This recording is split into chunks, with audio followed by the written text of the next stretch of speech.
Have you watched Monica? If you relate, you need to get this Born First book. Dear Firstborns, let's dissect Monica from a different angle, not just the mother or the ungrateful siblings. Monica's father was weak, not physically, structurally. He was lazy, lacked leadership, and was never solid enough to face serious issues. He woke up, moved around the compound, did nothing. And when the mother snapped, when the pressure made her cruel, he felt sad and still did nothing. Because a man who cannot carry his own weight cannot carry anyone else's pain. So the mother, a bitter woman, exhausted, frustrated, carrying the weight the man was supposed to carry, redirected that weight onto Monica, the firstborn. She paid the bills. She funded her sister's dreams. She paid her siblings' educations and forfeited her own. She paid her brother's rorashio. She gave her room to the brother's pregnant wife. She paid her father's dialysis every week, paid for the mortuary bill.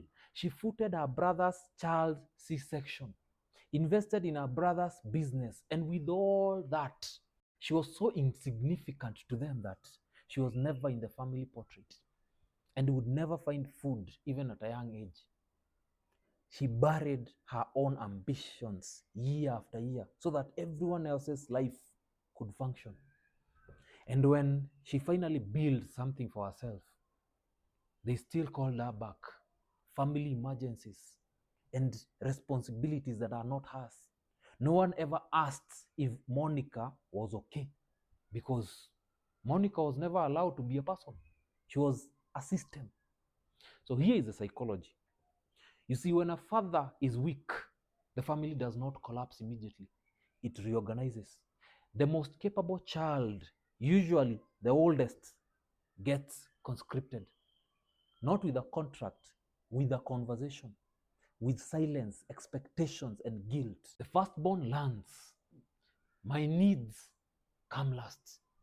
The secondborn learns, someone will always cover me. The daughter learns, love means sacrifice without return.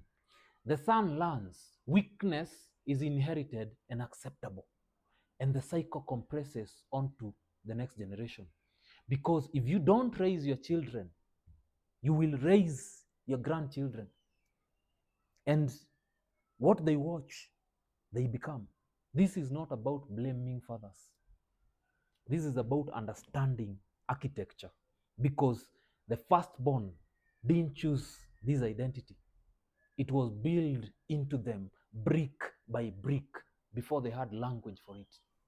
And most firstborns reach their 30s still running a system that was never theirs to run, wondering why they're exhausted, why intimacy feels unsafe, why rest feels like betrayal.